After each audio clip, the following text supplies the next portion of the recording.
Dear friends, എൻ്റെ പൂന്തോട്ടത്തിലെ violet സുന്ദരി ഇത് cattleya വിഭാഗത്തിൽപ്പെട്ടതാണ്. ഓർക്കിഡിനകത്ത് cattleya വിഭാഗത്തിൽപ്പെട്ട ഓർക്കിഡിന് ഒരു പ്രത്യേകതയുണ്ട്.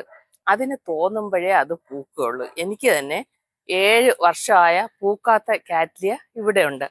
ആ വിഭാഗങ്ങൾക്ക് ഒരു വ്യത്യാസമാണ് ഈ ടൈപ്പ് കാറ്റ്ലിയ. ഇതെനിക്ക് ഞാൻ ഓർക്കിഡ് വളർത്തുന്ന കാലത്തെ എനിക്ക് കിട്ടിയ ഒരു തൈയാണ്. ലോ മെയിൻ്റനൻസ് ആണ്, എപ്പോഴും പൂവാണ്. സാധാരണ കാറ്റ്ലിയ പൂക്കാൻ പ്രയാസമാണെന്ന് ഞാൻ പറഞ്ഞില്ലേ, ഇതങ്ങനെയല്ല. എപ്പോഴും ഇതിനകത്ത് പൂക്കളുണ്ടാകും. തന്നെയല്ല, ഒരുപാട് ബേബി പ്ലാന്റ്സും ഉണ്ടാകും. എനിക്കിത് തന്നെ ഒരു 7-8 പോട്ടിനകത്ത് വെക്കാനുള്ള ബേബി പ്ലാന്റ്സ് ഇതിനകം കിട്ടിക്കഴിഞ്ഞു.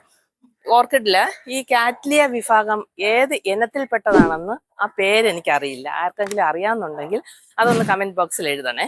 എന്തായാലും ഇത് എവിടെയെങ്കിലും കാണുകയാണെങ്കിൽ നിങ്ങൾക്ക് വാങ്ങിച്ച് നട്ടു കഴിഞ്ഞാൽ പെട്ടെന്ന് പൂക്കൾ കണ്ട് സന്തോഷിക്കാനുള്ള ഒരു സാഹചര്യം ഉണ്ടാകും.